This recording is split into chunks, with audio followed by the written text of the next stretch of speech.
going on YouTube? It's been a minute. It's a little bit after Christmas. Hope everybody had a good Christmas. And today, it's about 0 degrees out right now, maybe -1. And tonight it's going to get down to about -15 degrees Fahrenheit. And we are going to build bush shelters. We're going to build 2 separate single-man shelters. Found this location. I'm starting to clear it out, and I forgot that I didn't do the intro. So we're going to clear out this location. We're going to build 2 single-man small shelters that are going to sustain us through this night of -15 degrees. We've got some really good food to cook. We're going to build a really nice fire pit, and we're going to have a blast. So stay tuned. So we got Pat here. We're both building small, elongated A-frame lean-to type shelters.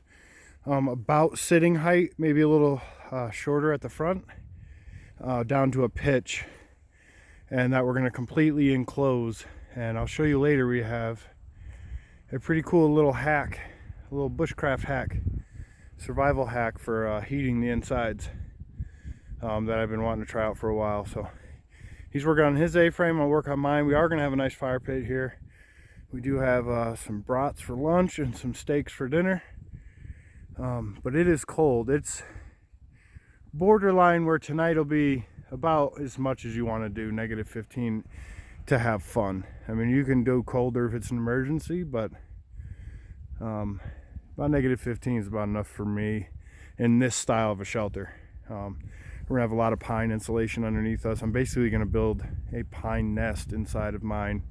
I have a thermarest sleeping pad and a 0-degree bag, and if I can keep my little mini shelter, my microclimate, even at 30 degrees, I'll be very happy with that. So just gonna keep going on it. Got plenty of daylight, plenty of time, but we're just gonna try to hustle this part through so we can do some more of the fun stuff like eating and all that good stuff. So what I have here is my simple, it's a tripod essentially, except you've got one leg that's really long, that's your ridge. So it's your A-frame, your lean-to. That's going to be your entrance. It's about 2 feet off the ground, just enough to slide your butt in there and stay warm. And like I said, I'm going to build a nest of pine. I've got a nice thermarest bed, sleeping pad, and then the 0-degree bag. And it's going to be completely enclosed. And Pat's working on his. Pat's got a good amount of time out in the woods with me. He's no slouch. But he's learning too, and so I'm leaving him at his devices. I gave him the basic idea of what we need to accomplish to stay safe and warm, and it's on him to come up with his own system there. He's going to be taking the class, which if you haven't heard about it, check the link in the description. I have a website for my 3-day basic class for the Montana Wilderness Survival and Bushcraft School that I am now running.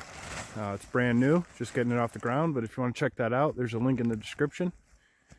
I already told Pat's already ahead of the game. He is taking the course, the 3-day, but this is not it. He's out here having fun doing it, so he's a shoo-in unless he does something dumb, but I don't think he will. All right, we'll talk to you in a bit. All right, so this is where we're at. Pat's getting some snow on his. Nice and squat and low. He's going to keep his body temperature in. He's still going to work on being able to cover the front. And like I said, I've got a survival hack heater that we're going to try out. This is where I'm at. Tucked in, I'm snowed in. I have a small cover for the front. What I may do is go inside and put some ribs from the center pole, matching the angle of the front A-frame, just so it doesn't kind of give in on me, because you want air in there. You don't want to just be on you. You don't want to be touching the tarp, because you're defeating the purpose. The space around you, the air that you're heating, that is your insulation. So if you're touching the tarp, you might as well just be out in the cold. You don't want to be touching it. So I'll probably put some more ribs in there. Next I'll be doing my bed nest, and then I'll get the sleeping pad in there. So yeah, we're looking good. And I'm debating on pining the outside. It would be a little added insulation. I am going to lose, even though I'm creating a microclimate, I do have a sealed area. I am going to lose some heat through the tarp. Obviously, it's not an insulator. It's the air that you're trapping as your insulation. So we're going to get at it. Once we get these set up, we're going to get the fire going. We do have chairs and stuff. We drove into location, so we're able to bring more stuff. Really nice spot. We just weren't into doing the 2-mile hike up to the base camp. So we came to a spot that we could drive in, but we're still bushing it. We could have brought hot tents and real tents and a turkey fryer and a microwave if we wanted to. That's not how we roll.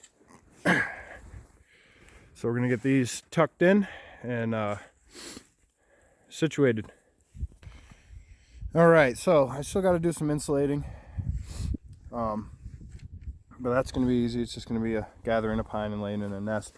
But I wanted to go over this like a survival hack heat thing that I've been seeing. I'm sure some of you have seen it. I've never tried it. I don't know if it works, but we're gonna find out tonight. So what you do, basically, these are some 5-hour emergency candles. You can use any candle. This is just gonna give me more burn time. So it might be hard to see that white candle in the snow, but you'll have your candle, and what I'm gonna do is I'm gonna find some rocks to place around it, and you put a terracotta pot over the candle and keep it up off the ground on your rocks like that. And the theory is that it heats the terracotta pot and it creates a small amount of heat. It's a small heater. Pat's got one going there. He's got a little bit larger of a terracotta pot, and I've got a smaller one. So we're gonna be able to see which one works better, if they work at all. I'm assuming it's going to do something, but is it going to be enough? I don't know.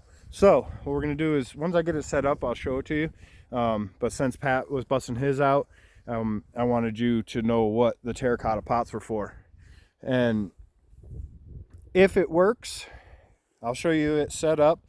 And if it works, I mean, I'll let you know in the morning on this video if it works. But if it does work, and this is a viable, small, cheap, like survival heater, then I will do a dedicated video on it. I'm hoping it works.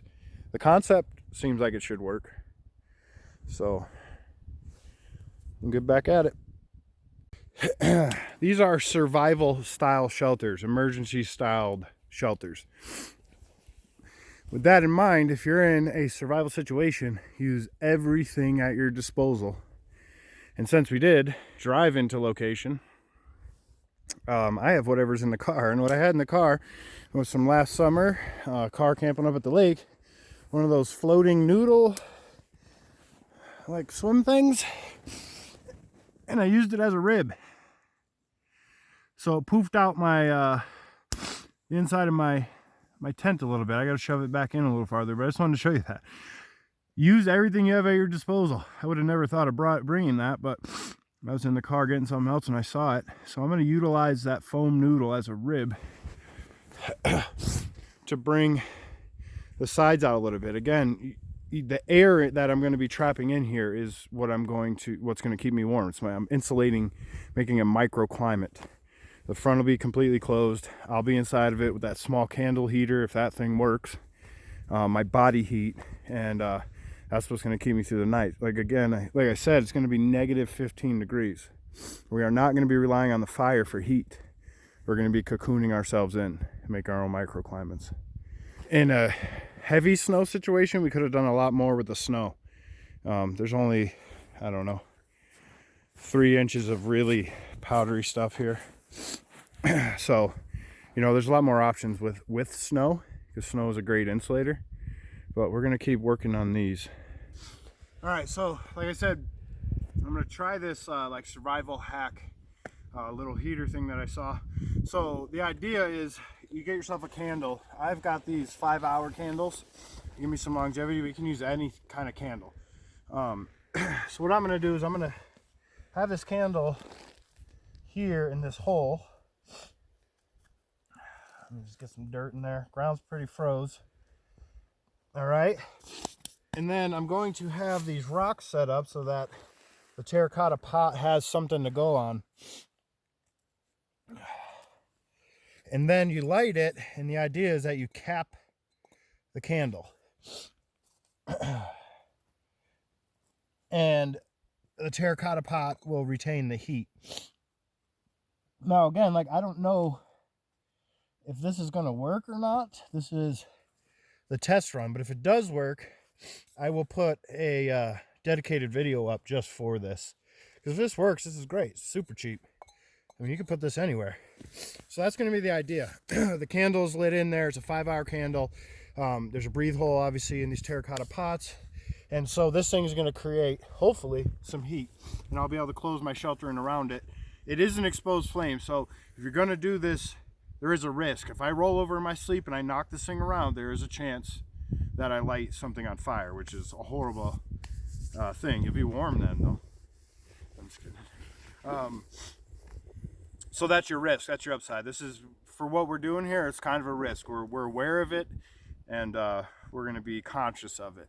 But if you set this up on something in like a small, I don't know, even if in your car, if you broke down in your car and you ran out of gas, if this works, you could put one of these in your car and crack the window a little bit. You can burn candles in your home and you don't have to worry about ventilation. So it's not this huge source of carbon monoxide or anything. So we're going to give it a shot. We'll see what happens.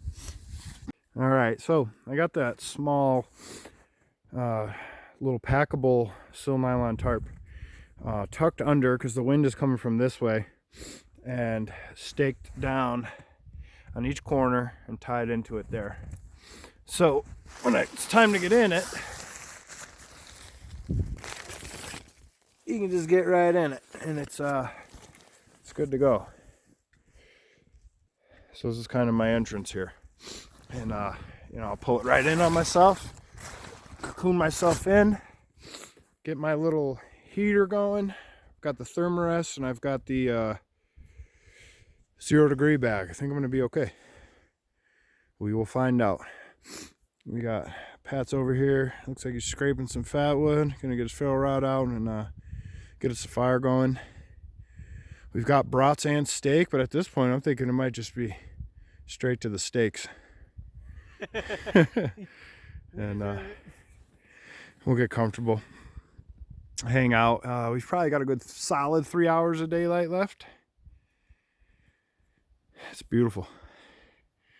I'll try to get some, I got some stills of the mountains over there. There's some clouds up top, and as always, there's always a chance of snow, so we could wake up with a little extra insulation on our little shelters. All right, Pat's got the fire going. Just taking a little sit down. Got our little survival shelters up. We'll see what happens tonight. Got a lot more firewood to get. Like I said, we're not maintaining overnight warmth with it, but it's aesthetically pleasing and we are cooking with it, so just kind of popping a squat.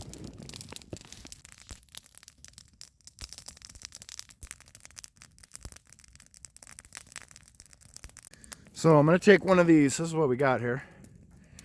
I'm going to take one of these pieces of steak, and I made this prong, one side for the brats or to use it as a fork, likey so.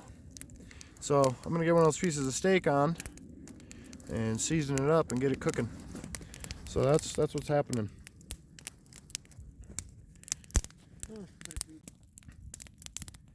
And I've got some seasoning here.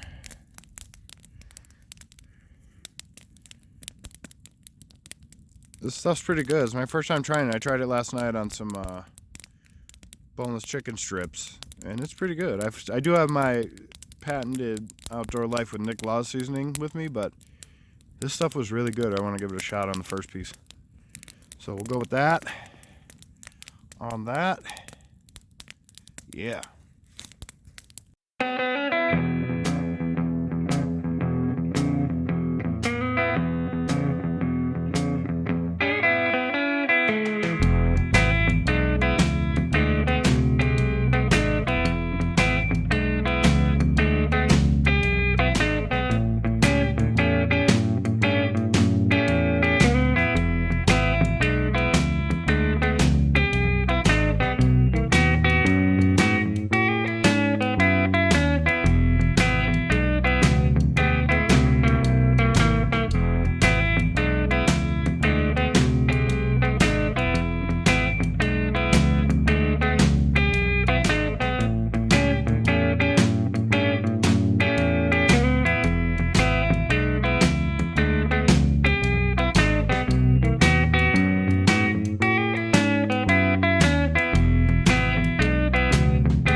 I almost forgot. Don't forget your vegetables. You can't just eat this big pile of meat. You have to have your vegetables.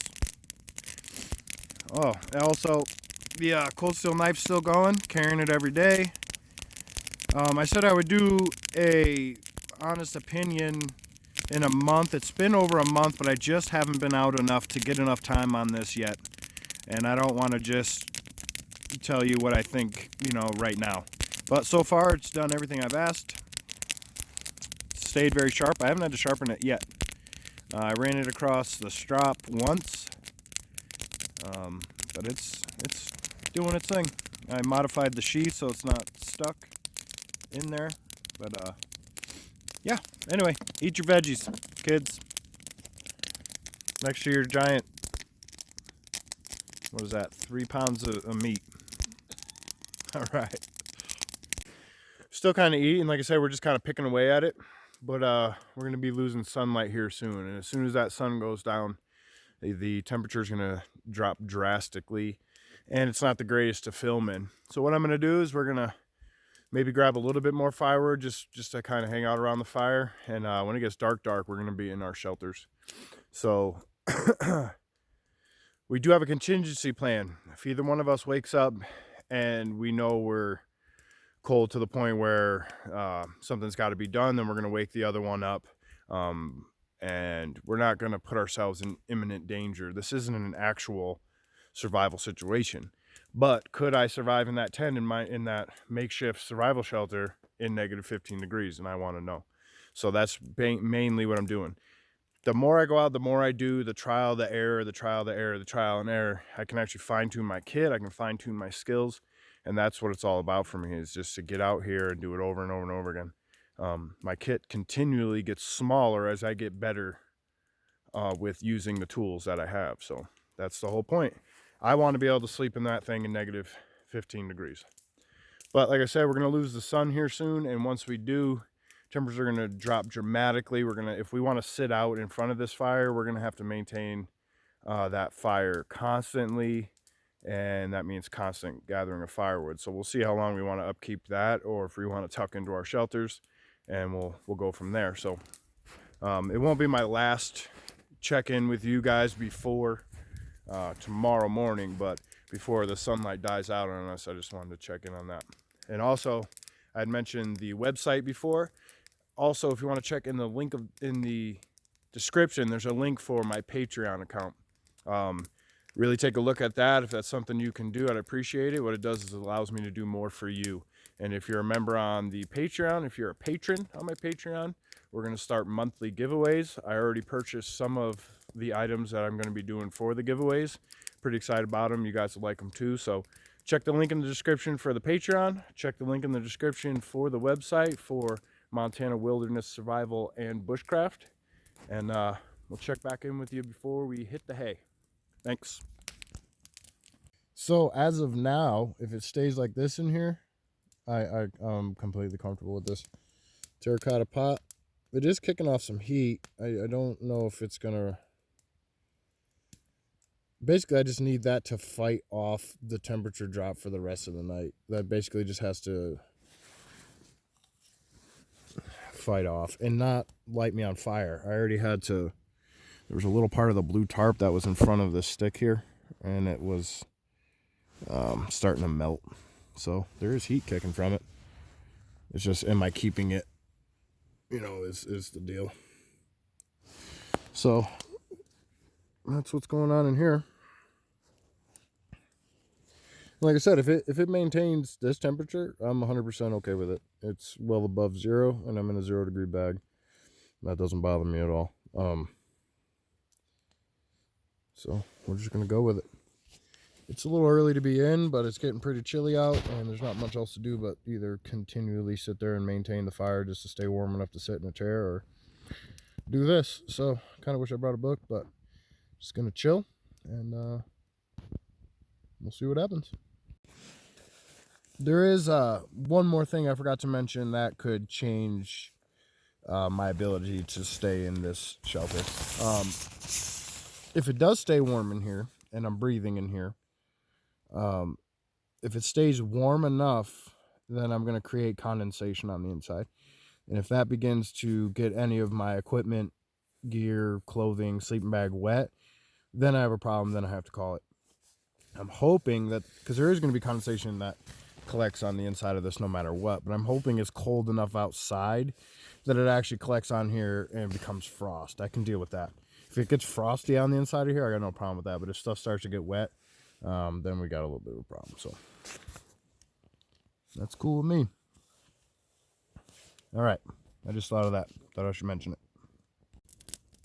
All right, so it's a lot earlier than we expected. We went to bed really early. We went to bed before it was dark, and so I had that feeling that we'd be up super early.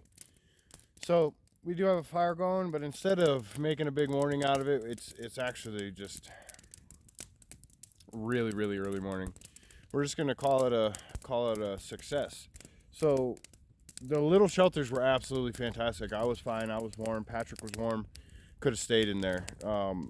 So I don't know if I can contribute it totally to that small little heater, or just a combination of everything, but it was a success.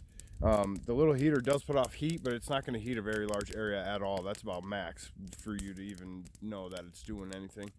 Or you could warm your hands around it, but you're not going to heat like a room in your house with that unless you had a really big setup, a couple of big candles and a big terracotta pot, and you're really trying to crank out some heat. So like an emergency survival thing, I don't know if you could stand alone on that heater, but I think it was, as part of the equation, it helped, with the 0 degree bed, the bedroll, that all helped. I don't know if hopefully you can see me. So we are actually just gonna call it. We're gonna head out. We're not gonna sit around till daylight to make breakfast or do anything like that, because it's still quite a ways off. We both woke up and we're like, hey, you up? And you up? Yeah. And we're like, well. So a con of this shelter, it definitely is a survival shelter. If you had to spend long periods of time in there, you'd go nuts, because you're just laying down in there. It's definitely just to get away from the elements or make it through the night. If we were stuck out here, like say we knew for a fact we were going to be stuck out here for multiple days, we'd build something more substantial. But for a quickie emergency, that would do the trick. Let's see if this helps. All right. Whoa, I'm scary looking. I've actually had colder night sleep on warmer nights. If you look at that video with the pine bed and wool blanket, that morning I woke up a lot colder than I was even close to getting inside that shelter. So all in all, the shelter was a success.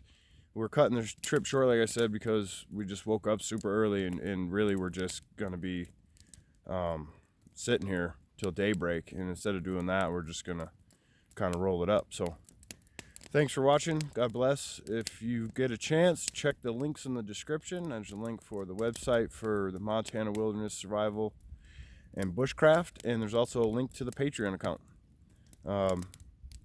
Yeah, that's that. Thank you. God bless.